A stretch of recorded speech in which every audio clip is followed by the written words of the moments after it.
Hey, it's Chris. Liege Games. You like the new logo? Something I'm trying out. Hope you like it. I do. Anyway, so on the quest to 10,000, let's talk about the Kickstarters that launched this week. A couple big names, a couple smaller names, everything in between. If you missed it earlier in the week, talked about the 6 Kickstarters that I think you need to know. A lot of big hitters on that list. We'll kind of see what pans out this month. What are you backing? What are you interested in? What are you saving your money for?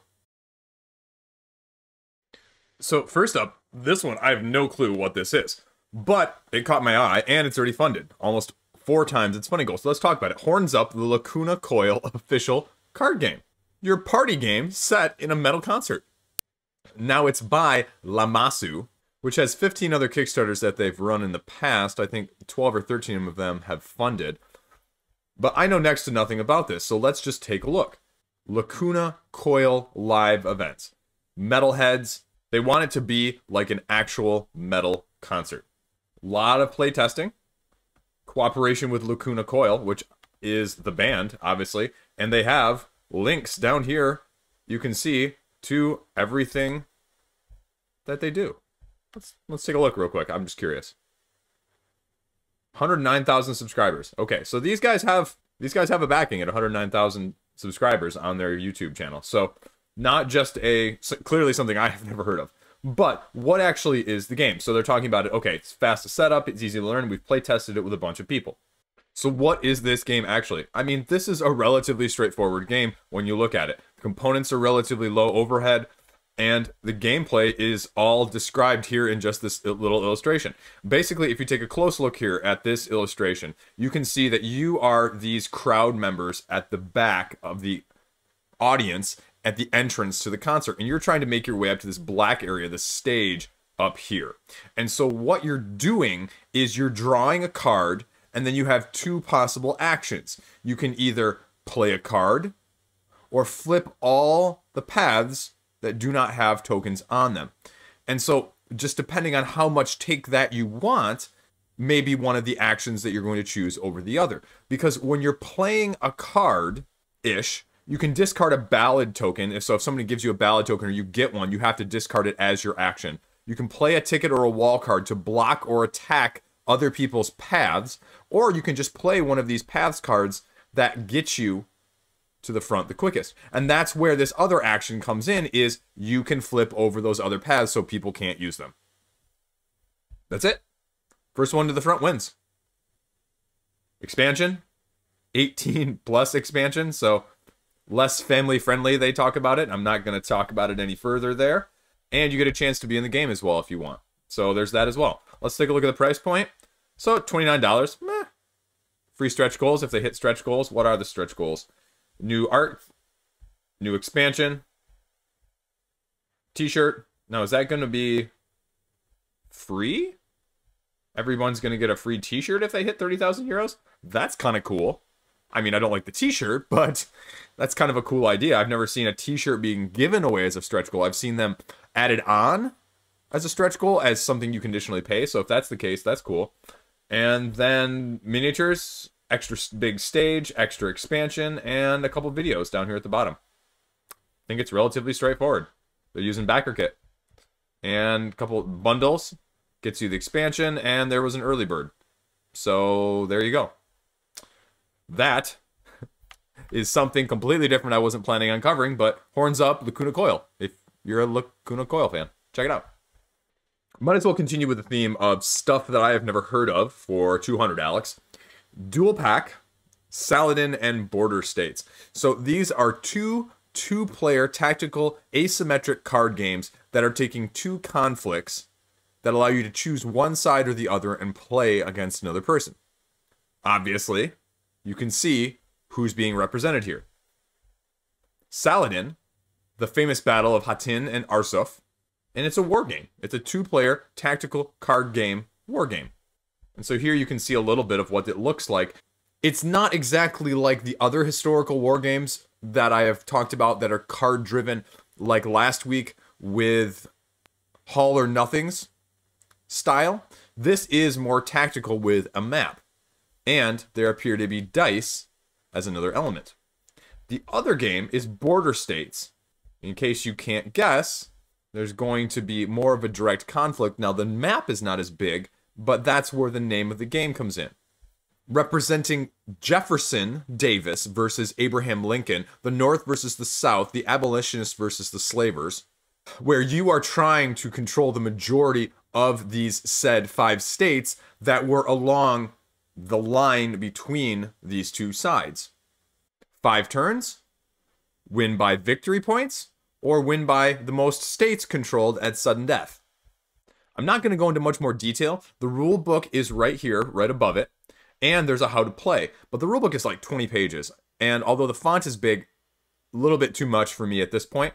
But if this historically, contextually accurate is what they're going for, card game, tactical maneuvering game is of interest to you as something different out there, this might be worth it. And what they're saying here with stretch goals is their quality improvement, because this is truly like an indie game, folks. This is not going to be something that is going to be funded and made otherwise. So as you can see, they've already unlocked a couple of these, just improving the game elements in the first place. So there you go. One copy is 24 euros, or both are 44 euros. That's expensive. Now, it's not just a card game, so 24 euros is obviously reflective of that, but it must be intriguing enough, though, because being already over double its funding goal, again, for something I knew absolutely nothing about, and I didn't see anywhere prior to this, that's impressive. It's definitely not for me, but if you like the historical context and the accuracy that goes into some of these games, this might be an under-the-radar type of thing for you. So check it out. Next up is V-Commandos Deluxe with a new expansion, the Ghost expansion. They also are offering miniatures. $200,000 in the first couple days. That's good. For a game that sort of flew under the radar the first time around, and then when it reached backers' hands, but more importantly when it reached a little bit of the retail side of things, it started getting some more critical acclaim as sort of a hidden movement style, dungeon crawl-esque feel in a World War II setting, where the main feature of this is not hack slash beat up kill. It is hide, strategically plan, move carefully, avoid detection, Metal Gear Solid-esque to complete the objective and the mission in the first place. And like I said, you have some big names that have said this game is really fun. Now, I think this game is definitely different just based on the description that I just said, and so this is going to be hit or miss for a lot of people. And I have on my short list of videos to watch some gameplay of how this actually plays, because I have not really investigated deeply the nuances of this game and whether or not this would be something that I would personally like. Now, this is the time to get it, because it has been very difficult and expensive to get on the retail side of things, or just, frankly speaking, unavailable at times too. And they're offering everything. And I will give them kudos, because the way they have designed the pledge levels kind of allows you to do whatever you want. And I don't know the retail prices, but based on what I just said, I have a feeling that these prices are going to be pretty good or very, very comparable to not getting it on Kickstarter, if not better. Just because of the availability, like I mentioned. And they give you the options of what do you want to do? How do you want to dice this? Do you want the all-in, as in everything? Do you want the all-in gameplay only? Do you want just the new expansion? Do you want to pick and choose the base game with any said of the expansions? That's okay, you can do that. It's just the price point for what you're getting is the question that I'm just not sure about for myself, again, personally. And this is where I think looking into the gameplay is hopefully going to turn me off, because I don't need to spend any more money with the projects coming up later this month. I just don't. These are all inspired by actual things that happened during World War II. And with this, you have more tiles that are double-sided. There's a solo mode. There's a campaign mode. And you can get all the exclusive stuff from the first campaign. And that's always a question when these second campaigns come around. just like we're going to see with Mythic Battles later, as well as Marvel United. And both of those are apparently going to be offering some of the previous content. So as I think one of you guys said in the comments section earlier in the week, like, you're basically printing money. You're leaving money on the table if you don't offer some of that stuff now. And maybe people are really starting to recognize that had not fully utilized that policy. So here you go. They break it all down. The all-in deluxe. I mean, this is expensive. $148. The 3 upgrade packs, the miniature pack, and the Ghost expansion. So if you just want the new stuff with the core and the upgrades, you can get that. And so that's relatively comparable to some of the CMON-ish with base expansion. But then here you go is the a la carte. So if you don't have any of this stuff, this is really what you're looking at. And this is where it becomes tricky for me. Now, this is no miniatures, and I would be completely okay with no miniatures in this game because it's $100 difference. And I don't need all of the deluxe stuff, I guess, for me personally. And so to save me $100, it reminds me more of like the Awakened Realms campaigns, where I like the ability to mix and match, and they don't force me into one. I think a lot of people would have liked something like this on, say, Primal. That would have been interesting to see, because everyone clamors for it. How many people choose it, right? Isn't that always the question? You always see the loud, vocal, squeaky wheels in the comment section asking for it, but when the numbers actually show up, they're actually not zero, but they're very small. And let's check right now what the numbers are. So only 115. 115 of 1,300. So 10%. 10% are going with sort of what I just threw out there, which isn't a whole lot. Like I just said, I did not look at this beforehand. I did not make that point to then purposely illustrate it. I legitimately did not look at this page beforehand. So it just proves that, you know, what I said is kind of true. I just don't know if it's for me. I like the idea of this game. I really like the idea of this game. But especially look at these miniatures. Great, you're getting 50 miniatures, but these are all the same sculpts. Like, you might as well... I almost feel like you could go out to the store and buy an old-timey... You know, when I was a kid, those package of those green army men, right? That's what that reminds me of right there. And it'd be a lot cheaper than $100. Although you're getting some of this other stuff, but you're getting all the gameplay in the other one. I mean, they're very clear about that, so you're not missing any gameplay. I guess, are you missing any of these tiles, though? That's the question that I guess I would have. So, daily stretch goals. A few of these are unlocked. More tiles. So they're doing daily stretch goals unlocks as opposed to money. And there's a bunch of them. A few social stretch goals. And then some illustrations. Okay, add-ons. Here you go. You can piecemeal it like I said before. Yeah, the miniatures, $80. Expansions, another $60. So the 100 is, you know, $40 discount for both those. And here are the other expansions. Resistance, secret weapons. The core itself is $67, which I think is about comparable to retail. And then they just break it all down. Everybody's got a video out there. And a few comments, and then some French, and then some shipping. So, US shipping, $24 to $28 for the all-in gameplay. That's not bad at all, actually. So, I mean, this is going to be probably near the $500,000, I'd guess, by the time this ends. Whether or not I'll pledge, I don't know. Again, I think I'm going to have to watch a couple of those videos of Board Game Co. or the Dice Tower and kind of see what the gameplay actually looks like, because I could very well be easily swayed one way or the other just with the limited knowledge of the description as well as the actual gameplay of how much upkeep am I having to do, how alpha gamer is it prone, especially when you're talking about a cooperative, you know, sort of stealth game. But yeah, it's going to be on my save list, as you can see right here. So I will definitely be checking it out in the next couple days. That's V-Commandos Deluxe with the Ghost expansion. Another one I talked about last week, Poetic license. Almost funded. 61 people, but $4,000, which is a lot, actually. We must have a couple of these big ones. Yeah, 500, 8 250s. So that's why it's probably almost $80 a pledge right now. those kind of balance it out because the base pledge level is what? Okay, 19 bucks. 19 to 250, right? You're word drafting and poem crafting, and you get to then choose.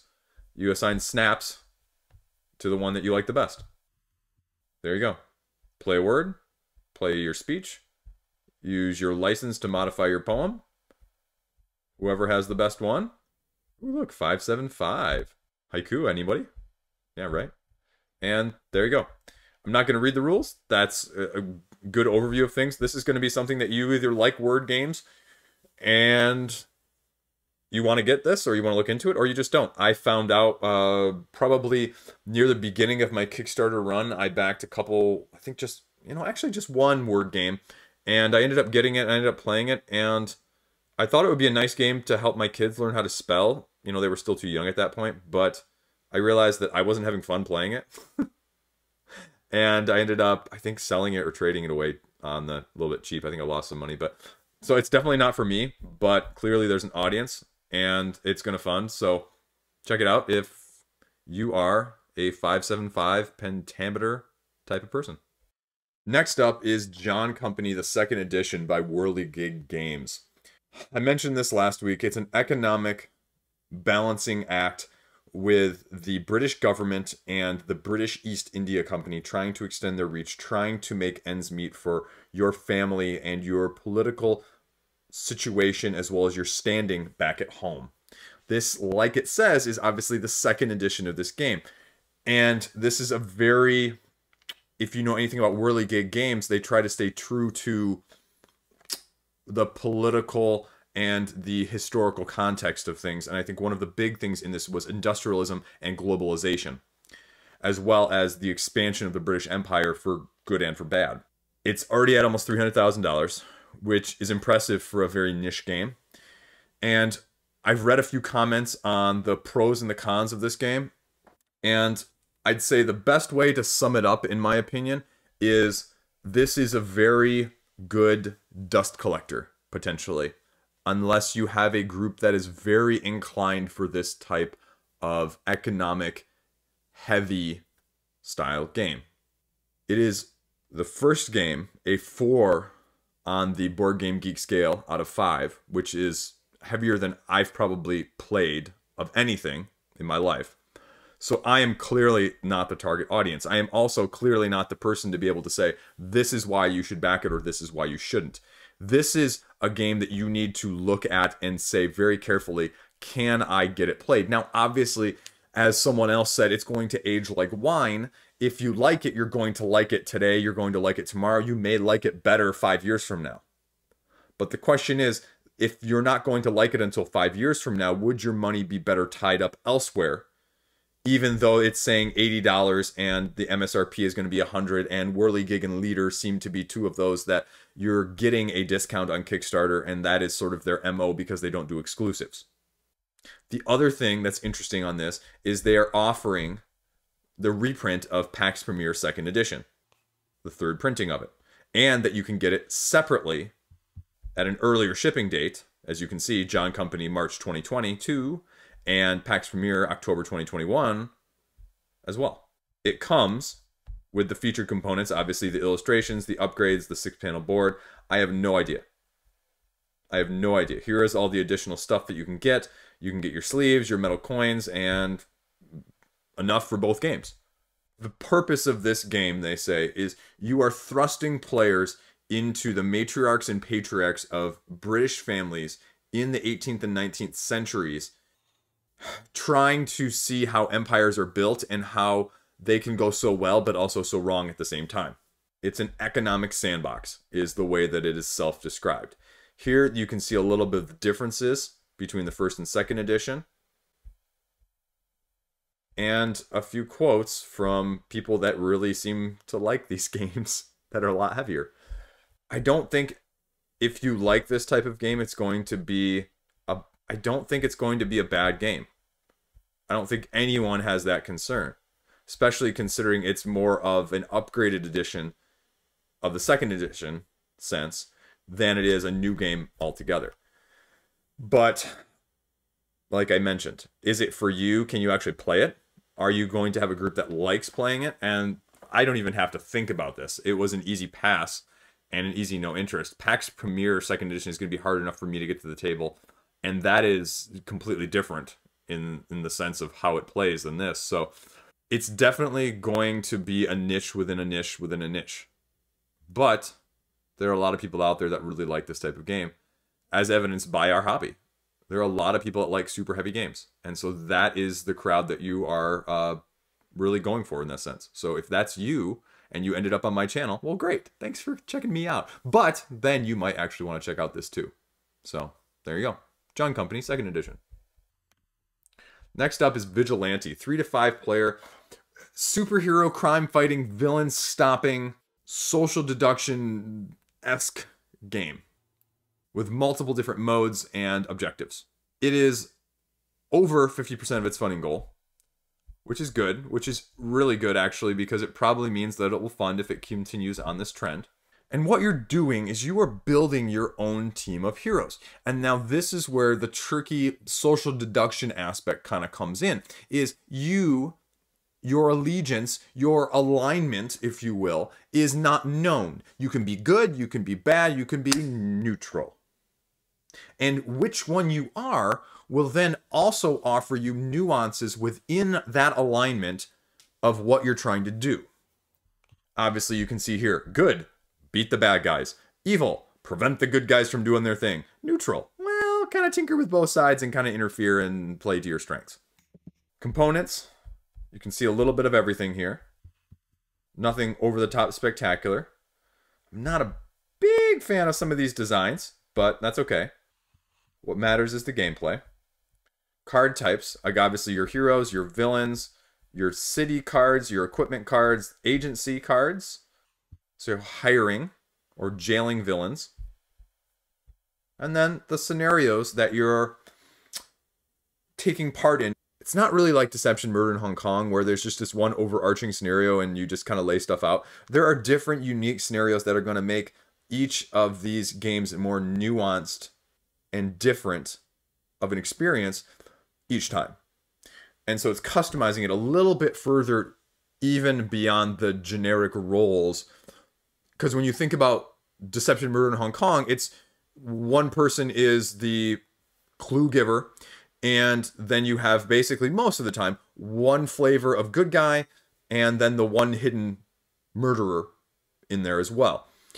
So it is basically giving all of those different good guys shades of gray, even within the good guy, but also then the neutral and a couple different shades maybe of villains. And one of the modes of this game is it changes up the numbers where you don't know exactly, there's at least one good guy, but you don't know what the rest of the group is.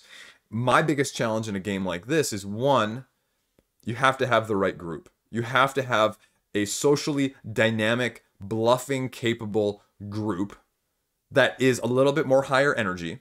And you just have to like these games and be able to get these games to the table more often. Because part of the fun with these is sometimes the meta that evolves, right? Whether it's Deception, whether it's Codenames, whether it's Secret Hitler, whatever it is, sometimes the meta is the more overarching fun, even if it's something like Cosmic Encounters. So that's what you really need to be aware of, especially now since we're still in a freaking pandemic. How easy is it going to be for you to get 3 to 5 players on a consistent basis? I mean, for me, it's been a challenge, I won't lie. Here you go. Scenario. Complete your mission. What are you doing? Here are your actions. Drawing, recruiting, fighting, or healing. I like this. I really like the simplified, how do you play, that a lot more campaigns are utilizing. Yes, I like the rulebook, and I like to sit down and read rulebooks. That sounds so weird, and I would never have said that 6 months ago. But this is also just the simplified version, giving people a nice overview into your product, because sometimes that first impression of how it plays is the most lasting thing that you can give that will then trigger people or prompt people into doing videos or reading said rulebook. So you have different events, and so this is where you're going to be contributing to what happens each round. And contributing the dice will trigger the event for all the players. There's the rulebook that I just mentioned. Okay, let's check the price. Okay, okay. $49. That's about what I would have expected with the stretch goals. It's not too bad. And then there's the retail tier. That's it. Oh, wow. I wasn't expecting that. A couple preview videos. There you go. A couple playthrough videos now. Thank you for breaking these up so you can clearly tell. Other videos as well. Stretch goals we'll see. And shipping. Shipping's just straight for EU, Canada, USA. That's good. That's a good shipping price. So I think it's just going to be one of those where, I don't know, the production overall value is clearly not as professional as some of the other games, but that's okay. Take me, for example, right? And you can still put out a good product because it's how it plays, like I mentioned. And it definitely is unique, but I think also you're going to have people that are turned on by the superhero villain. I think you're also going to have people turned off by the generic superhero, supervillain sort of thing. So that's a mixed bag, if you will. But all in all, I mean, it's an intriguing product. It would definitely be a try before I buy at this point, for me personally, just because I don't have a lot of these games. And I don't find that they go over well with my group. Not in a bad way, but it's just not something that people are like, hey, why don't you get that game out again? Like, as much as I like Deception or Secret Hitler, I have the reskin into Secret Voldemort. Even when we have the numbers, it's not like people are always like, hey, let's get that out. And so that's just the dynamic of my group. So for me to back that, I would need more on that side of things. And for me, I just don't think we're there. But it looks like it could be fun. So that's Vigilante. So here we go. We're getting into some of the other named ones. Sentinels of the Multiverse, the definitive edition. This is 3.0.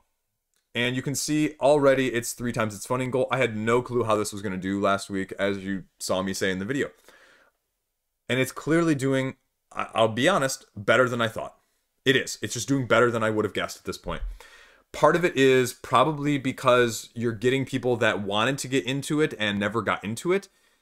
And I'd be curious to see the breakdown of, if they did a poll, you know, say with Backer Kit or something like that, of, are you a returning Sentinels owner / player? Or are you someone new getting into the series? And I would be interested to see how that, oh, let's just take the numbers right now, about 2,000 would break down. Is it, you know, 2/3 returning, 1/3 new, or vice versa, or what? But ultimately, this is the 3.0 version, and they go through and they talk about what you're getting here. Now, the main thing when I glanced at this earlier today is it's a $50 pledge, which isn't horrible. It is a card game, though. So that's a relatively more expensive card game, especially when the thing that you're giving me is a foil promo pack. Because that's not gameplay. And if you've heard me say in any other videos, or even this earlier video with V-Commandos, I prefer just the gameplay. The foil edition does nothing unless it's really different gameplay. And in the past, when they've had heroes added, they have often been a little bit of alternate power, but the powers haven't been hugely drastically different, or they haven't been necessarily as balanced. Like, one is clearly better than the other when it comes to this hero, for example.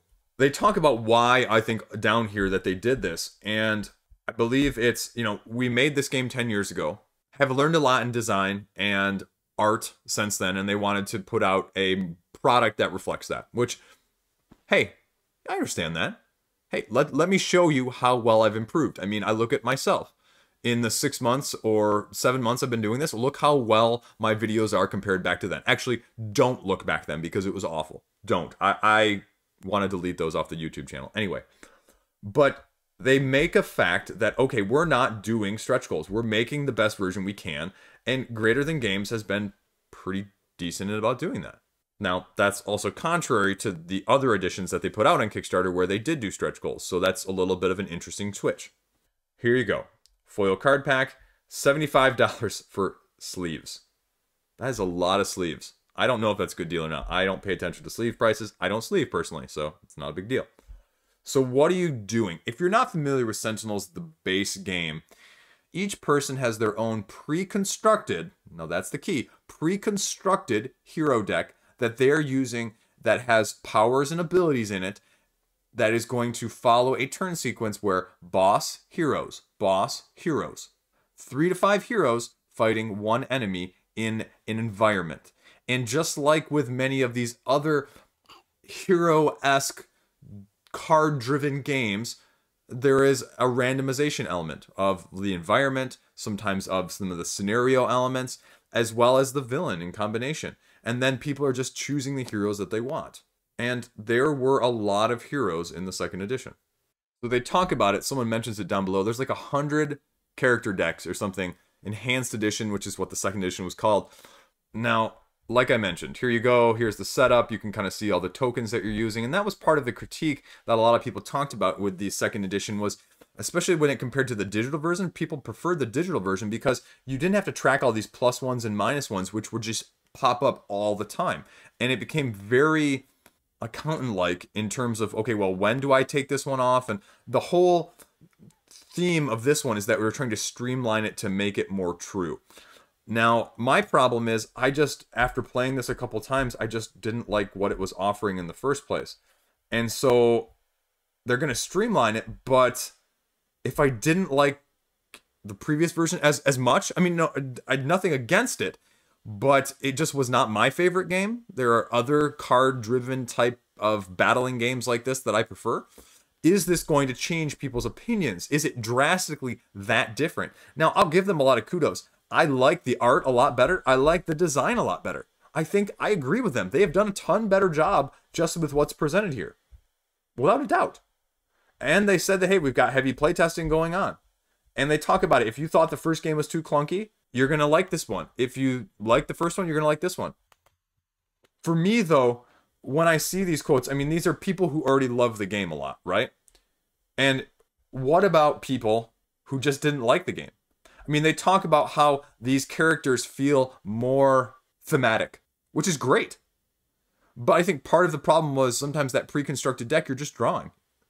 And there wasn't a whole lot of mitigation, there wasn't a whole lot of control. It was just you got what you got, and either you got what you needed or you didn't. There wasn't as much control in that sense. So I don't know if how much of that is going to be changed. And they talk about, again, another playtester here, overall balance overhaul. Heroes feel like heroes. Okay, I'm seeing a lot of the similar quotes, which is good. What I'm wondering is when they talk about all these playtesters, did they playtest it with people that were outside of the focus group? People who had never played the editions before? People who weren't experienced with it? The other thing you have to consider to this is they talk about there is a conversion guide. Now, I feel like I read this on one of the Board Game Geek forums that it's not going to be a complete conversion guide either. So you can start to see some of the changes and some of the things you need to know. It's very short. So obviously it's going to not be able to cover everything that's there. So, I don't know. Shipping is, as long as you're in the US, it's really good. Everything else is kind of pretty expensive, actually. So, I don't know. Personally, I definitely would want to try this again. I probably wouldn't be willing to spend money right now until I could see the actual gameplay of what's different, because it seems like it's taking a game and making it more of a game for the people that already like it, not necessarily changing it enough for the people that necessarily weren't as big of fans of it in the first place, I guess.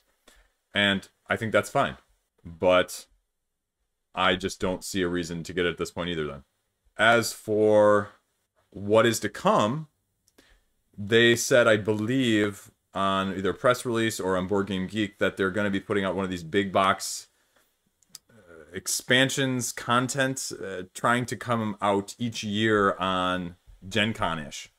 So, which, let's see, definitive edition November 2021. So, sort of around Gen Con this year, past it obviously, but maybe in the next couple years. And I guess the question is, if that's the plan, is it going to be a yearly Kickstarter? Or is it going to be, we're just going to kickstart this one? And I didn't really see the answer for that. But I'm assuming it will be told in the future. But there you go. That is Sentinels of the Multiverse, the new definitive edition. Next up is Longshot, the dice game. Already 4 times its funding goal. This is the dice version of the original Longshot, the game, where you were betting on horses, moving horses around a track, trying to get your horse to finish first, or whichever one you're betting on. So what are you actually doing? Very short time frame as opposed to the other game. This is more of a dice roll and write, if you will, version rather than just the tabletop board game version that the previous one was. And the previous version has been, I think, out of print for a while, so it hasn't been the easiest to get, and the secondary market price is more than probably what it's worth in the first place, so more of the appeal from that side of things already. So what are you actually getting? Why are you backing it now? Okay, they say they're going with the Kickstarter exclusives. They're going with the stretch goals, and you're going to get it earlier. Earlier, great, whatever. But you're going to maybe have a discount too. Now, the discount is always the one that's in question, but if you're going to get the first two, then maybe the price discount is a little bit less important. The same thing with the early delivery, at least in my opinion. So how much is this going to cost you? Only $25. If you want the other roll and write bundle, it's going to be $48. Now, a long shot pledge, which is going to get you an exclusive horse set, the long shot board game, the original, as well as some jumbo dice, it's going to be $200. 10 backers, it's gone. Sorry, you're too late. So what are you actually getting? Here's what you're actually getting in the box. The board, the player boards, everything that you're going to need, including the markers, like I said, because there is a little bit of the roll and write aspect. Okay, then we're hitting the stretch goals here, 10,000, 50,000. So this might be, given the gap, and given that this is a low funding level and not a highly known big money publisher, this might actually be a true stretch goal. So we'll kind of see what that entails. And then how are you actually playing this? So, roll dice. Move horses. Everyone that's marked on that card gets moved that many spaces. So you roll a 1 and a 3, you move the 1s and the 3s. Each player gets to do one action, and you complete a row or a column with those actions, you get a bonus on your turn. And then it tells you a little bit of, okay, what does some of this symbology do? So once a horse is past this line, for example, you can't bet on them. Well, this symbol allows you to put a bet on them. Jersey mark, okay, bet, buy a horse, and then score. So that is where the symbology comes in, and that's what you're going to be using depending on how you can time those bonuses. Also, solo play has become a real big attractor for these roll and writes, and so this one also has that aspect as well. Here you go. Here's a couple preview videos, so you can check it out, a playthrough video as well, and a little bit of everything they're going to be showing. So there is a lot of discussion out there. There's a lot of video out there, so you can see a little bit of what this one is and how it compares to other roll and writes in general, including Roll and Write, the dice game. Here's even the PDF. So if you want to do it, they have plenty of opportunity. And like I've said in some of these campaigns, people are really finding out that having your game available, having the rulebook available is not turning people off. If anything, it's turning people on because they get more hands-on experience. And there's a lot of us that are just Kickstarter shy because if we can't have a hands-on, we're just too unsure of it. And this exposure then allows people to experience something they might not otherwise experience. Because if you're like me, where I think a lot of us have experienced this, I don't buy a whole lot at retail. So I am more freely spending money on Kickstarter, especially when I'm incentivized to, and especially when I have the opportunity, because this is something that I don't even see on the retail side. When was the last time you saw like a good rulebook and a good playthrough and a tabletop simulator on a retail game before it came to retail, right? So there is significant benefit in going this route. Sometimes I feel like that's why some of these fund so well. It definitely helps things. Shipping is what it's going to be. It's about right for what I'd expect. So, like I said, you have your own player board. Here's just a quick synopsis on the rulebook. You're going to be marking numbers, erasing them, updating them throughout the game. Player boards are just public, so everybody can see sort of what the thing is. And that's the question. Is this going to be too complicated? But many times in games like this, yes, it's open information. Yes, you can look at what other people are doing, but you're going to be so focused because there's so much stuff potentially going on with yours that you're not going to have a chance to do it. And then they talk about, you know, what all of these columns are. So they go through what all of these are. So you can kind of see numbers of the horses, the bet spaces, the jersey spaces that allow you to influence them. And then just these actions that I talked about before, that you're going to be moving them depending on what you roll and depending on what's on the board. That is right here. And then you all get your action preceding whichever one that they want to take, as we saw with the symbology. Each horse has its own ability, and you can use that while you own the horse. And then crossing the finish line, they get slotted into these money amounts, and so you can see as soon as the third horse finishes, the game ends and you score for final scoring. So does this appeal? Is this an interesting game for you? It's definitely worth a look because it's definitely a theme you have not seen otherwise, and there is definitely a press your luck betting element that you don't see in a lot of games. It's unique, it's funded for a reason, it's probably going to hit second stretch goal in the next couple days, so definitely have it on your radar if this is a genre you like. It's definitely something different to your collection, and that is, long shot, the dice game. Next up is Lasting Tales, a fantasy miniatures game. Now I'm going to talk about this one, even though this one isn't kind of in the realm of things that I'm really interested in, but it's notable because it's also by Blacklist Games, the guys who did Street Masters, Brook City, Alter Quest, but it is more of a tabletop miniatures game, more along the lines of a skirmish game with measuring and rolling a d6, and sort of the Star Wars miniatures X-Wing style, but more so like the Song of Fire and Ice from Simon, if you're familiar with that, more of a mainstream one. So that's really what you're looking at, as well as the Fantasy Miniature Series 2. The Fantasy Series 2, also a separate Kickstarter previously, that just was miniatures at a bulk discount rate, essentially. So that's what you're getting, and that's what you're looking at here. So again, totally outside of the things that I cover and totally outside of the things that I'm interested in, but it's worth talking about because I know a lot of people are interested in the miniatures themselves, as well as sort of the skirmish side of things. So it's definitely worth a mention. Core book, $75 gets you just the miniatures set and the stretch goals. And then this $109 gets you both of those things. $225 gets you the Fantasy Series 1 as well as the Fantasy Series 2. Looks like the majority of people right now are either at the $109 pledge or the $75 pledge in terms of what they want. And this is real popular with the D&D crowd as well. I always think it's interesting that you see a lot of the miniatures on these Kickstarter pages painted.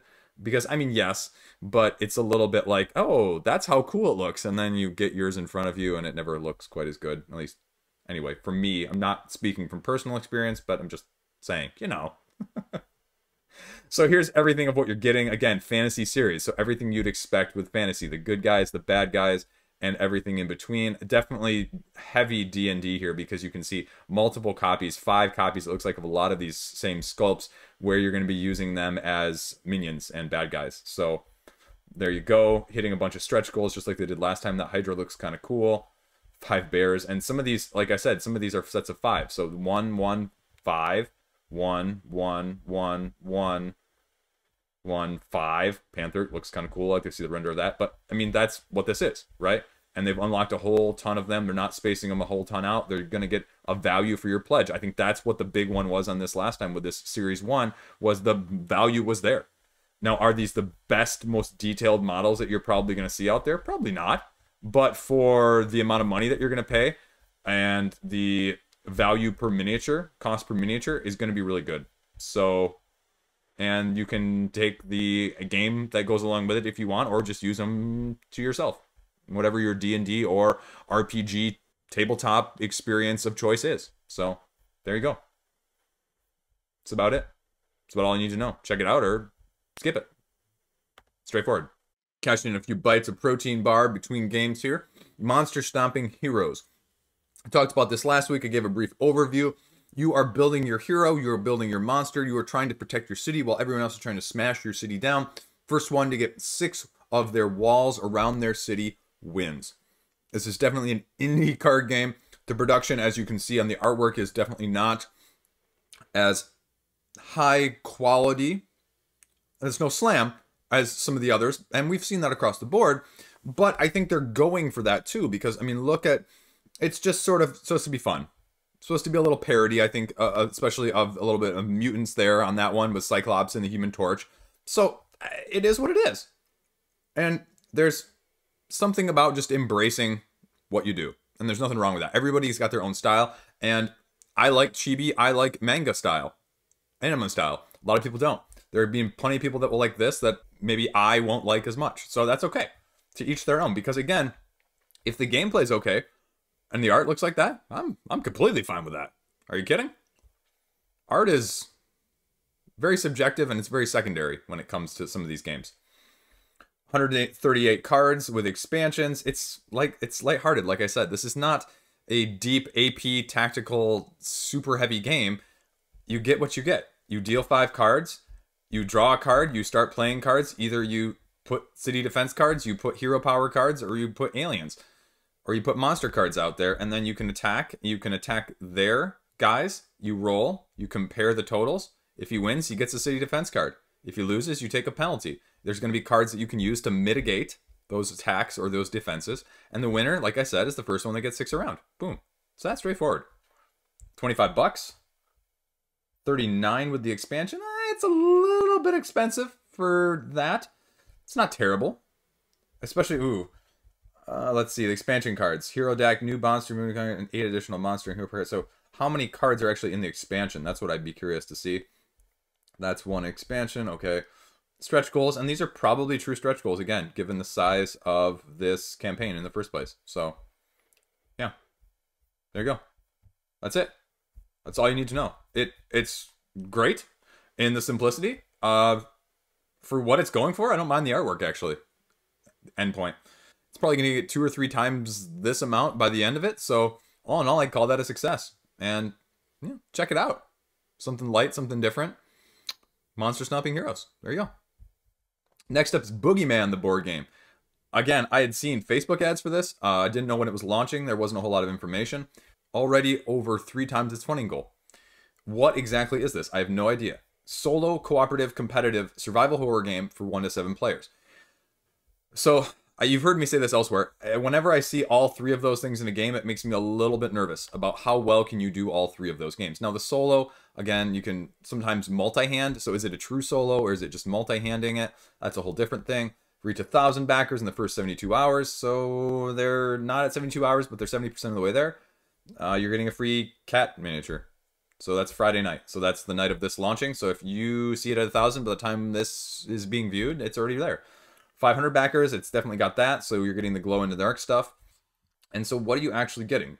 This is by the people who did Last Friday and Tales of Evil, which I think are thought of as relatively solid games in the horror genre. Again, I've said this previously, the horror genre does not do much for me. I am not a big horror movie fan. I'm not a big horror anime fan. I'm not a big horror TV show fan. I'm not a big horror game fan. And that's true whether it's like the scary side of things, the Friday the 13th side of things, or even like the horrified, you know, the cooperative game based on the cute, you know, monsters from old. Even though that's the type of game I like, the theme just doesn't appeal to me whatsoever. Give me a generic pandemic every time. So it's definitely not for me in that sense, but let's take a look at it for what it is, obviously, because my own biases are what they are. So 71 bucks for the core gets you all the stretch goals. The all-in for $35 more gets you the expansion. So we'll see what that is. And then looks like Visitor Pledge gets you an illustration of yourself in the game. So what are you actually doing? Kids having the Boogeyman nightmare. He's trying to get you. Will you get caught by the babysitter? You don't want to get caught by the babysitter. You also don't want to get caught by the Boogeyman. So apparently the psychopathic babysitter is also out to get you at the same time. So miniatures, again, these are kind of okay. I don't really like these sculpts, to be honest with you. But again, secondary issue. I'm not sure what that's going for there. That kind of head looks like it's way too low. So anyway, yep, just not a big fan of these. I'm hoping these are all asymmetric, but I can't really tell. There's the psychopathic babysitter and the Boogeyman. So how do you play? You're looking for items, facing events. Darkness is an issue. Babysitter's also going after you. Again, looks like the miniatures could be easily replaced by tokens. So is that a plus? Is that a minus? That's definitely contributing to the higher level of cost that's here. Would you be okay with a $40 game like this if it had no miniatures? I think it'd be a little more palatable. But it's probably going to be a retail version if it goes retail. So you can kind of see a little bit of what it is. Again, it's got sort of the Clue-esque, Betrayal-esque rooms with, I like the color scheme of the map. That's good, at least. There's 20 unique endings. So, again, something else depending on what happens. All your stuff. The Kickstarter exclusive expansion, which, again, probably explains why almost 85% of the backers are at the higher pledge level. Again, you're getting more stuff, 4 new endings with a new nightmare mode, and just a little bit more of everything, it looks like. We've talked about the pledge levels, add-ons, stretch goals that are getting thrown in, a little bit more of everything. Now, I only see Kickstarter exclusive on some of these, which is kind of nice. But again, it's probably why everyone's at the higher level. And so then we reach the top ones. So glancing at the rulebook here, you can kind of get a little bit of a glimpse. It's relatively a straightforward rulebook. It gives me the pandemic-esque feel. The characters, as far as I can tell, are not asymmetric. It's just your flavor of who you want to be. And what you're going to be doing is you're going to be taking 3 actions during your turn of various ilk, allow your pandemic in terms of what you're going to be able to do and how you want to mitigate things and how you want to move around and get the clues and the pieces that you need to be able to advance the end game. You're going to be able to interact or potentially interact with the babysitter as well as the boogeyman, but doing so is going to cause you to lose all your actions when you enter a room that they're in. So you need to be careful about that. The modes, as I suspected, the descriptions of the modes here, the solo mode is basically you're playing multi-handed. The cooperative mode is self-explanatory. There's a semi-co-op, which means when somebody passes out, if somebody gets knocked out of the game, they then take over the boogeyman, or the straight-up competitive is a 1v all. So there you go. And then it just kind of goes through how you interact with the game itself, the board, the cards, how you're interacting with the boogeyman, what happens when he's controlled by a player instead, goes through the different modes. Again, it's relatively straightforward. Check it out because it's definitely a flavor of pandemic-esque with the horror theme. And we don't see a lot of that. It's definitely not something I've seen in the boogeyman in that sense, especially as playing as kids who are trying to get away from him. But I can see why it's funded. It seems solid, but it's definitely not for me, just like I said, for the reasons I mentioned. So if it interests you though, seems like there's a reason to get it on Kickstarter as opposed to waiting. So you should check it out. That is Boogeyman. Next up is Magna Roma, another one I had the glory of looking at last week. It's a civ building tile placement style game. 1 to 4 players, and it does something really interesting with these tiles. With these tiles, you are going to be matching the symbols on the side to get resources, as well as the colors to get additional resources or double the resources depending on how you do it. It gives you straight up at the beginning, as a lot of these pages do nowadays, is not how you play, but what are you getting? So small critique there. Come on, I just wish a little bit of the other way around, but I understand from a marketing standpoint. Anyway. Okay, you're getting this Kickstarter exclusive monument. This reminds me of one of the other civ building games from a year or two ago that had a lot of plastic that increased the price. And same thing with the one we just talked about, the Boogeyman, where definitely the price is jacked up because of those miniatures, which I wasn't really a big fan of to begin with. Let's see if this does the same thing. So 60 bucks. Yeah, $60 for a tile placement game, or $80 for the deluxe, which gets you all the deluxeifications in terms of, let's check. Magna Roma Standard versus Magna Roma Deluxe. So what does that actually mean, though? We'll get to that in a second. Stretch goals are stretch goals. So there you go. A few quotes. And that's what I'm talking about. Like, do you really need that to be plastic? Anyway. So standard pledge. There you go. And they say it's going to be worth $84, but you're getting it for $59. $79, $104. So 25 bucks there. The all-in pledge, which gets you coins, as well as Dominus expansion, which you're not getting even at the deluxe pledge. So you're adding even more stuff there, which also includes the Portis module. Again, I don't know what's in any of those because all you're doing is showing me stuff. Come on.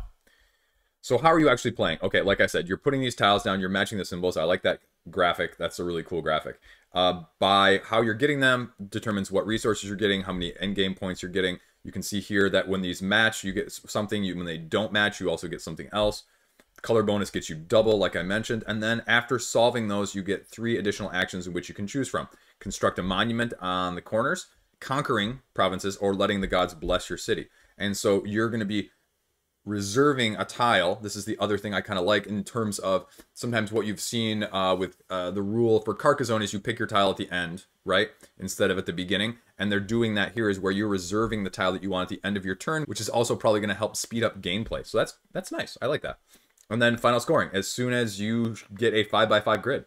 Oh, that's an interesting endgame. So that's it.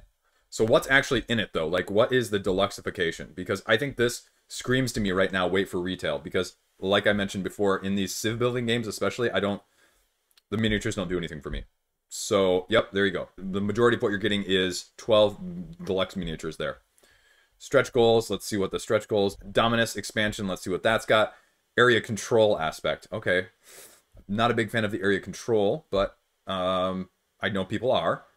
And again, the question is, if you're adding a whole new mode and an expansion, is it going to make it better? Is it going to break it? Is it going to work as fluidly? How much has that been play tested? Again, I don't know. Those are the points that it raises with me. So, okay, Stella short and sweet. A couple of other videos here. I like tile placement games, but I think the combination of price as well as the miniatures and some of the other add-ons that I'm just not sure how they're going to fit in is going to make me probably pass on this. This is one where I'd want to try it before I would buy it, definitely.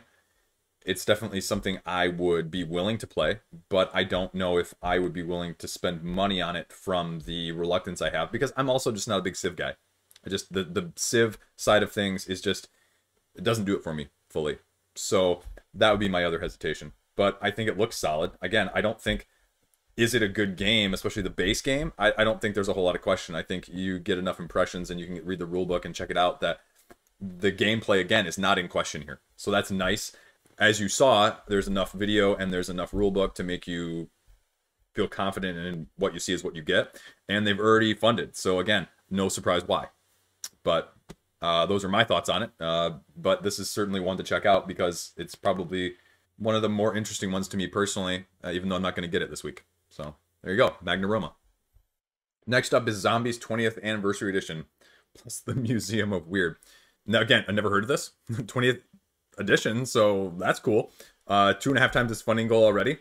It is Zombies the game, tile laying, zombie killing, roll and move with miniatures that are a little not the best, especially compared with some of the other ones we've seen even today.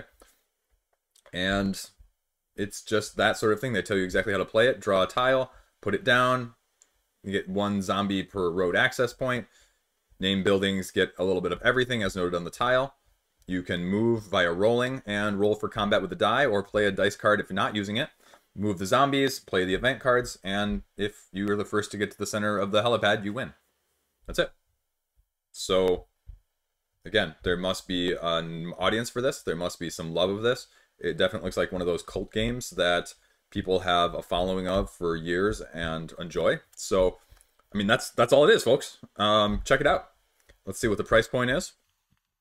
Let's see, promo cards, Museum of Weird, Opportunity Upgrade Kit plus Zombies, retailers. So $50 is going to get you a copy. So that's expensive for what I saw. So be aware. But that's not where most of the people are. Most of the people are in this buddy system, getting a little bit of everything, or the couple that are being heroes or checking the back seat. So those are where all the money is right now. But hey, if it interests you, again, horror theme, check it out. Next up, Rolling Plunder, swashbuckling card of dice adventure game, matey. You were trying to be the greatest pirate legend. Interesting. We got a couple of reviews right at the top. I still don't know what's going on. Still haven't seen. Here we go. How to play. Again, that font is a little bit tiny, and I'm reading it here, so I'm guessing that you guys are not even going to have a chance to read this. You get a small schooner, 1 crew member. Draw your ship cards and deck, decide whether to attack or ignore the vessel. The more difficult the prize, the greater the reward. Event cards, Royal Navy warships hidden throughout the deck. Captured prize ships give players the ability to upgrade their own ship, get better crew with abilities, and earn more money. When you accumulate enough victory points, you can upgrade it, gain new abilities, and hunt bigger ships, even take on the Navy. First player to upgrade their flagship fully wins. Couple videos right there. Downloadable version of the rules. Let's see. All backers are getting a digital print and play while the campaign's still in progress. So you can just try it out. And they're talking about the uniqueness of this. While your ship's card stats are used as its base, it avoids the numbers win problem in many games. Dice rolling combat balanced by custom die faces.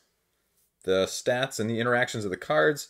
Social element, you can buy plunder from each other or trade ships for victory points. So ways to do that. Again, it's a little more dynamic. I kind of like the shirt though. That's nice. A little bit of other stuff that you can get. A couple other games it looks like. And then that's about it. Let's see what the price point is. $30 for early backers. There's slots available, so 100 are going to get it at that level. And then 30 for this, and 55 for 2. Let's see what 80 gets you 3. Okay, there you go. That's it. That is Rolling Plunder, swashbuckling card and dice adventure game. It's about 25% of the way there. We'll see if it makes it. Speaking of last week, a trick-taking game, Calling All Knights. $20 price point. It's about, again, 25% of the way there, just like the previous game. I kind of like the artwork already, a little bit of funny take on knights and enemies. We'll see how it compares to the other trick-taking games from last week. You're taking turns playing knights from your hand to battle monsters. Who played the best knight card that round gets the collect the monster card. Interesting. So how this game is played is you have 5 rounds where you are going to be playing your knight cards to slay said monsters here. Now the interesting twist on this is you can see the bids track here on the left side. This is done before any cards are played, and you are bidding to say how many monsters you are going to be able to slay. And in order to get points, the more accurate you are, the more points you get as well. The points themselves are listed on the monsters, and some of these are positive. They say there are even negative ones out there as well. So what you're trying to do is you're trying to be the highest colored knight, matching the color of the monster in order to win. But if nobody matches it, then it's just the highest number of the knight in general. 4 suits plus 2 colorless are in the deck.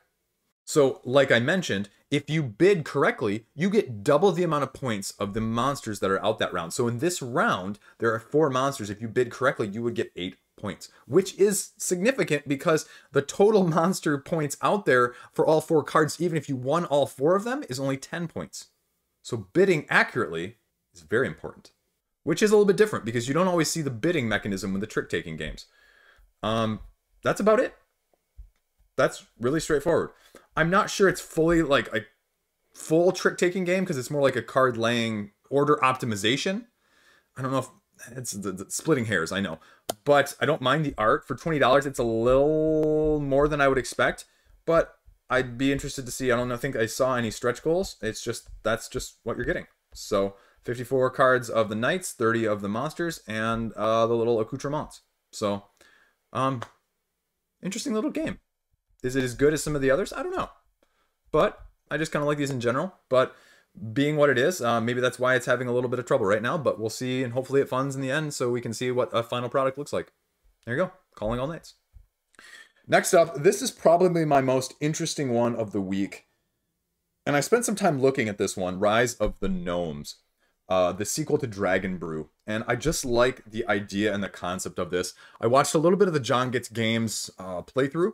And I read some of the rule book, and this is definitely more of your Euro-style area control game with a lot of asymmetry. And I'm going to tell you right now, you should check this out. But I'm also going to tell you that I'm a little surprised that it's flying under the radar now. And I wonder if partially is that due to marketing. I mean, it's not a super high goal, and so I'm a little surprised, again, just from that side of things. I'm not sure why it's not doing better. It's a very unique concept. I like what I saw. It's for a non-Euro person with this way that it's playing and the choices and the asymmetry and the cards and the allies and the ability upgrades and the bonuses and the slightly different nuance of how the workers are placed, but you can have to pay more resources, but you can still play in the same area. It's an interesting twist on things that makes me probably going to watch more video to see what the later game actually looks like. So what are you actually doing? You can see here, if I can pull it up, let's see a bigger picture here. This is what you're getting in the core game. 10 additional player races, all these ally cards, that's the first phase of the game, judge cards, all of these other gnome cards that you're going to be getting, action cards, all the player board stuff, the tiles that you're going to be using to set up, and then the all-in for 95, and that's probably where the issue is. This is expensive for what it is as well.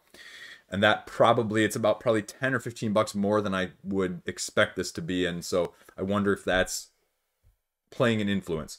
10 additional races, and I guess the question is, when you see these races, how different actually are they? You can see all the slightly starting stuff at the top varies, but I'd be interested to see how the rest of it varies. And they say you can even make your own. And then there's a new add-on for a whole nother expansion for 6-player support. Although with 6 players, this, I would not want to play this with 6 players based on what I've read. That would be very long. Overlays to hold things down, keep your bits in place, which is always an upgrade positive. And then some stretch goals here. You say the monster. Okay, so what are you actually doing? There's the John Get Games video that I was watching. So, oh man, they don't even have a sample gameplay. That's also hurting them. I'll tell you right now. They don't have a sample illustration of what you're actually doing, of how the turn breakdown is, and you can't really tell how to do it. But the gist of it is, I'll go up here to this picture again, and maybe I'll try and blow it up. But you have this grid, and you start out with this water tile in the center, and you go first time around is your A's, second time around is your B's, and third time around is your C's. And one of those is the lair of the monster, and when you find it, the monster flips up into play and is always in play, chasing you around again. But what you're doing on your turn is the first turn you're taking these ally cards and you are drafting them as the first phase. So if there's 3 people, you draw 4 cards and each person chooses one of these ally cards. Now the symbology is relatively straightforward in terms of what each of them do. And let me pull up the rule book here because you'll get a better sense of what it looks like if you're like me. So this is the one I looked at earlier. And again, there's like solo, there's competitive, there's cutthroat, and there's cooperative. And so this is going over the competitive, which I think most people are going to probably want to play. The interesting thing is you are always playing against the game as well too, and that goes to the gnome cards that I mentioned, is that the gnomes are going to be taking actions each round as well, and if nobody beats the gnomes, you all lose. So it's not just the gnomes kind of do their thing and stop you, it's that they actually win and you all can just get second and third and fourth place, whatever happens. So what are you doing? Again, here's the components. Here's how you're setting things up. Here is this ring that you are going through and setting things up as. And so here we go. The center one, followed by the first ring, followed by the second ring, followed by the last ring of red, depending on how many players are there. So it's adaptable in board size as well. I like that. Then you take your starting based on the upper right-hand corner that I mentioned. And what you're going to be doing is you're placing your brewery and your cubes down and manipulating that as your main actions and your main turns of every single round that you're playing things. You get number of meeples per player depending on the player count. And then, still in the setup here, so what are you doing? Again, here you go. Between rounds 3 and 4, that's when all of the unflipped tiles get flipped up. So that's when the monster gets activated whenever its tile, its home base, gets flipped up. And as you can see there, the extra meeple. So here are the phases. The card drafting that I mentioned, assigning your meeples, playing your action cards, playing the AI cards, then scoring and resetting for the next round. So it's relatively, again, straightforward. Now, the cards themselves, whether it's the cards that you have, the ally cards, the gnome cards, the action cards, or anything else, they all have different symbology. The upgrade means it's boosting an ability or an action that is one of the main actions that you are going to be taking when you're assigning the meeples. And you'll see how that goes in a minute. And then the ability is just a special ability that you get. And then the reward is just a one-time reward. And some of the ally cards will have victory points up here. And that's that little blue thing you can see up in the corner. And then down here is what's telling you what you can do. For 3 gold, you can move the monster maybe to its home base if you put your meeple there. That's what the circle represents. And that is the difference, is this circle represents 1 meeple that you can put there. If it's an oval, as many can go there as need be. And if you start to look at the board, well, there you go, I just talked about it. You can do things like upgrading your brewery, building your brewery, paying tribute to the dragon to move him spaces, and employing thugs to move other people's cubes around the board. And there's a few other actions that you can take that I won't go into. So what are you doing? Here, for example, is one of the various actions. So you're going to be taking 3 cubes that you have from your board and adding it to a single tile that you already occupy. If you are the first person to place one of your workers down, you only have to pay 1 beer. If you're the second, you have to pay 2. If you're the third, you have to pay 3. So you can still do the resource, it's just going to cost you more. Now, here is the interesting thing. When you are doing the rounds during the phase of things, if I can find it here, this is how you're doing the action cards. You have about 10 action cards that are going to be played during the game, but only 8 of them are on the board here in this configuration. And how you play them is left to right, top to bottom. So you go this card, then this card, then this card, then this card, doing the actions first, second, third, first, second, third, first, second, third, first, second, third, and then you go down here and then do this row. So if you need one of these barrels down here, you may be able to get it up here, but you may want to place this first down in the lower right-hand corner in order to get it before somebody else does. So that is the interesting thing of how it's resolved on those turns, and I haven't really seen a whole lot like this. That's why I think this is unique. The other thing is, it has an automatic sort of catch-up mechanic, if you will, if people are really screwing you over. If you want to use this to your advantage even, if you have no cubes on the board, you can automatically just add 4 to whatever one you want. That's great, right? So it has ways that you can play. Now here, you can see these are the various sort of colors that are the different actions during the turn. And then the gnome plays a certain number of cards depending on where the round is at. So if it's one of the first 3 rounds, they play 5 cards. When rounds 4 and 5 happen, they play 7 cards. And that's the actions that they're going to be taking. That's the victory points that they're going to be getting, and so forth. And that's what you're going to have to be mitigating against, whether you are competitive or cooperative. Talks about the dragon being moved around. The dragon's going to blow up your breweries, and you can bribe it. And so there's a little bit of gameplay there. And, you know, you can just kind of see what it entails. But that is why I think it's unique, and that's why I think you should check it out, because this is really interesting. Because I personally just kind of like it. Well, am I going to get it? I don't know. But it's interesting enough as a Euro game, which I don't say very often, that I'm definitely going to check it out as it gets closer to funding. So if you're interested, there you go. Next up, this one was sort of a tweener. I was not able to mention it last week, but it launched on the 1st today. It launched on the 1st. Planet Fulcrum, the board game. It's only about 10%, just over 10%, 15% of its funding goal right now. But I think it's worth checking out because I think it's flying under the radar.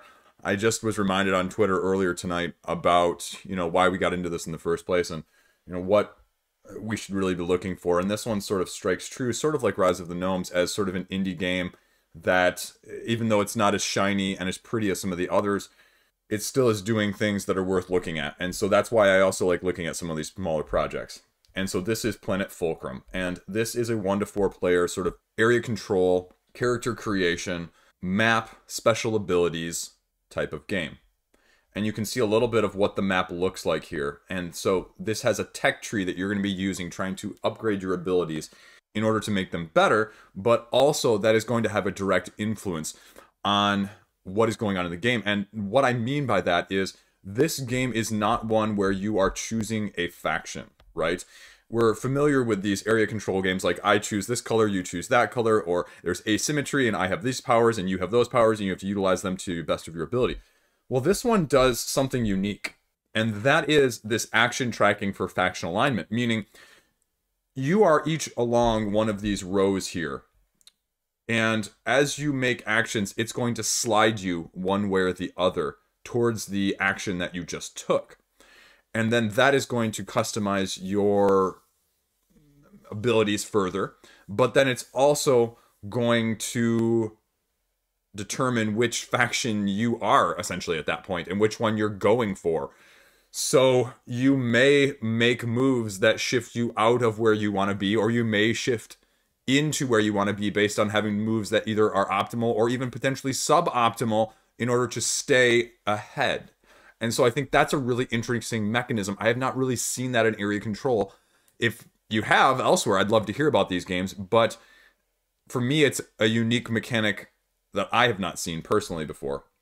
I think the gameplay is relatively straightforward in terms of the actions, and I like tech tree ideas. I have not found too many games with tech trees that I'm a big fan of, but I've not played enough to say whether or not I can truly enjoy them or not. I think mostly I've seen it in dungeon crawlers, and that's been a bit of a mixed bag. I like the artwork. I like the color scheme. It's bright, it's distinct, it's vibrant, it's standees. So I'm hoping, I have not looked at the rest of this page yet, whether or not the price point is going to reflect that. And this is like an indie game that is not going to fund otherwise. They have a rule book out there that you can take a look at. It's on Tabletop Simulator. They've got a demo on a preview video on the page. And you can take a good look at what this actually looks like. And you can see all the different factions here. And you can see how you're battling.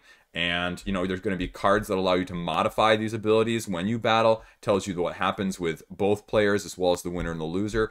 So there's also a solo mode. So I think this one, again, it reminds me of Theurgy from a few weeks ago, of an area control game that is doing things slightly out of the norm, that is appealing to the eye visually and is worth a second look.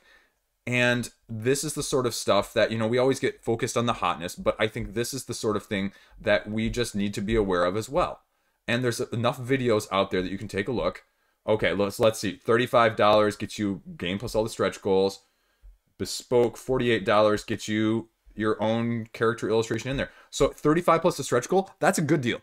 That's a good deal for this game. For the price point, I think that's good. I'm pleased about that. And you can get your own custom illustrated plus in the rulebook as well for $69. So shipping is fine. Shipping looks to be relatively what I would expect.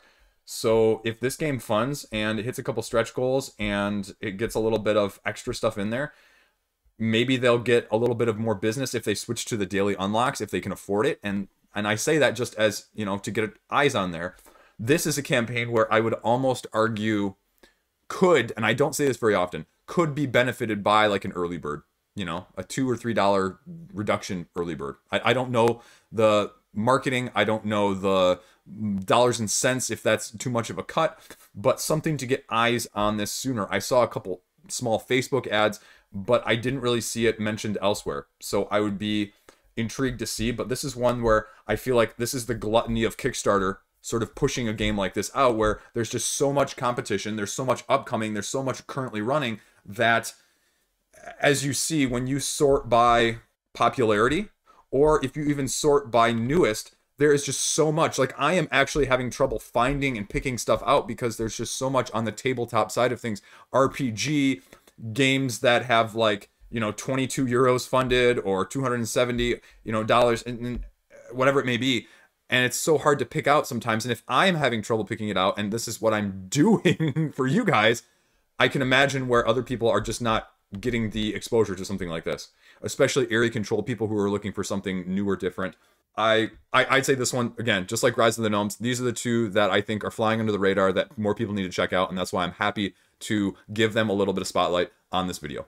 So check it out if you like this sort of game. Next up is Seven Moons Heroes of Dragon Reach. Again, about 15% of the funding goal. This is a 2 to 4 player fantasy adventure board game. Now, this is a little bit of a tricky situation because I think this reminds me of the last two as well, sort of an under the radar, what's it going to look like, what's it going to end up being like in terms of gameplay. But I think of the three of them, it's probably the least knowledgeable based on what I'm seeing on the page in the first place.